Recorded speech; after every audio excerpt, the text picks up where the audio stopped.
Hello friends, this video is all about the reverse repo rate and I am presenting it. My name is Sameer Sachdeva. So let's move further. The first thing first is the meaning of reverse repo rate.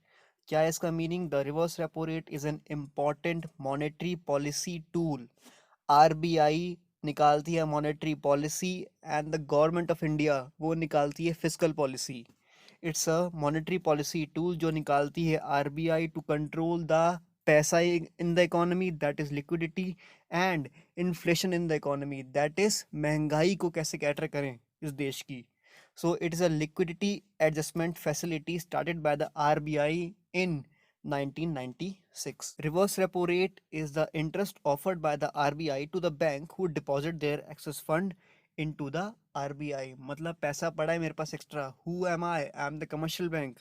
पैसा पड़ा है मेरे पास extra और मैं उस पैसे को दे रहा हूँ आरबीआई को और आरबीआई बदले में मुझे दे रहा है interest. That interest will be called as reverse repo rate. The current reverse repo rate is 3.75% जो कि आरबीआई ने अमेंड करा है उनकी अप्रैल 2020 मीटिंग के अंदर. Previously it was 4%. चलिए चलते हैं आगे.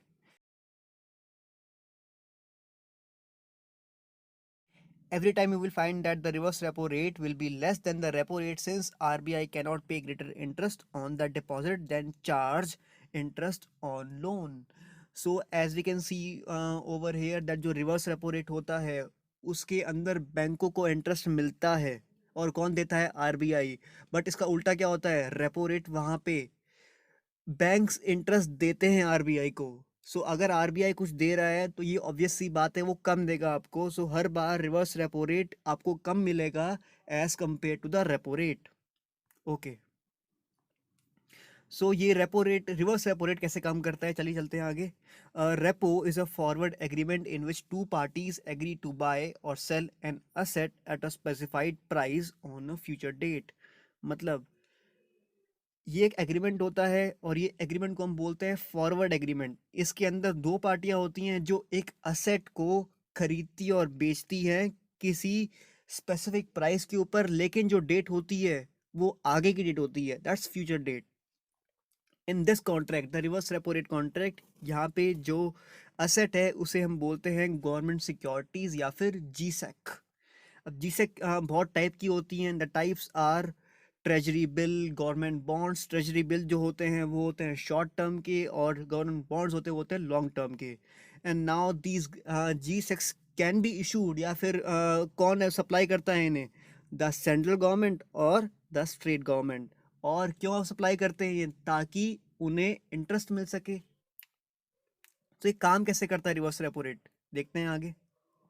अगर किसी कमर्शियल बैंक के पास एक्स्ट्रा पैसा पड़ा हुआ है और अगर वो उस एक्स्ट्रा पैसे से कुछ कमाना चाह रहा है, देन वो पैसा वो कमर्शियल बैंक आरबीआई को लैंड कर देगा या फिर दे देगा.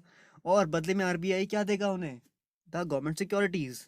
क्योंकि हमें पता है कि ये एक रीपर्चेज एग्रीमेंट है, तो at the end of the repo period commercial bank को वो गवर्नमेंट सिक्योरिटीज आरबीआई को दोबारा बेचनी पड़ेगी और आरबीआई को पैसे वापस करने पड़ेंगे कमर्शियल बैंक के along with the repo interest. अब जो रेपो पीरियड होता है वो बहुत तरीके का हो सकता है. फॉर एग्जांपल ओवरनाइट पीरियड जो कि सिर्फ 1 डे का होता है. मतलब 1 डे का लोन जो हम दे रहे हैं आरबीआई को, the commercial bank. It can be term based, time agreed in advance while making the agreement usually 1 week. मतलब कभी कभार ये जो एग्रीमेंट बनता है ये एक हफ्ते का बन जाता है. इसके अलावा ओपन, जो बिल्कुल ओपन होता है, कोई फिक्स मेच्योरिटी नहीं होती है और इंटरेस्ट रेट भी डेली बदलता रहता है. Then the last is flexible. जो बोरर है और जो लेंडर है उनके बीच में एग्रीमेंट हुआ है और वो आपस में ही कुछ ना कुछ चेंजेस करते रहते हैं उस एग्रीमेंट के अंदर. That's why it's called as flexible repo period. So how this reverse repo काम आता है एज अ मॉनेटरी इंस्ट्रूमेंट? चलिए देखते हैं अब हम. During high level of inflation in the economy the RBI increase the repo rate. Reverse repo rate मतलब जब भी हमारी इकोनॉमी के अंदर महंगाई बढ़ जाती है तो आरबीआई पैसे खींचने के लिए आप लोगों से या फिर बैंकों से पैसे खींचने के लिए, पैसे स्क्वीज करने के लिए इकोनॉमी से वो बैंकों को ल्योर करता है, ललचाता है कि आप पैसे हमें दीजिए और हमसे सिक्योरिटीज खरीदिए और इंटरेस्ट कमाइए. It encouraged the bank to park more fund with the RBI to earn the higher interest on excess fund. अगर बैंक अपना सारा पैसा आरबीआई को दे देंगे कुछ दिन के लिए रखने के लिए, तो उन बैंकों के पास पैसा कम पड़ जाएगा लोन देने के लिए. सो दैट्स हाउ जो इन्फ्लेशन है, महंगाई चल रही है इकोनॉमी में, वो कैटर हो सकती है. Banks are left with lesser fund to extend the loans and borrowings to consumer and vice versa. अगर देश के अंदर बहुत कम महंगाई है या फिर देश डिफ्लेशन में जा रहा है, तो आरबीआई क्या करेगा? RBI will decrease this repo rate. वो बैंकों को बोलेगा भाई हम आपको इंटरेस्ट नहीं देंगे, आप एक काम कीजिए, आप पैसे को लोन के तौर पर लोगों को दीजिए और पैसे वहां से कमाइए. ओके. तो आजकल क्या हो रहा है? On 17th of April 2020, the RBI cut the reverse repo rate by 25 basis point, that is 0.25%. पहले था 4%, अब हो चुका है 3.75%, to discourage the banks from deploying the surplus fund with it. So as we all know that we are suffering from this coronavirus issue, और बैंकों को चाहिए पैसा ताकि आगे जाके इकोनॉमी चल सके, हमारा देश डिफ्लेशन में ना घुस जाए, डिप्रेशन में ना चला जाए, रिसेशन में ना चला जाए, स्टैगफ्लेशन में ना चला जाए. इसलिए आरबीआई बैंकों को पैसा दे जा रहे है.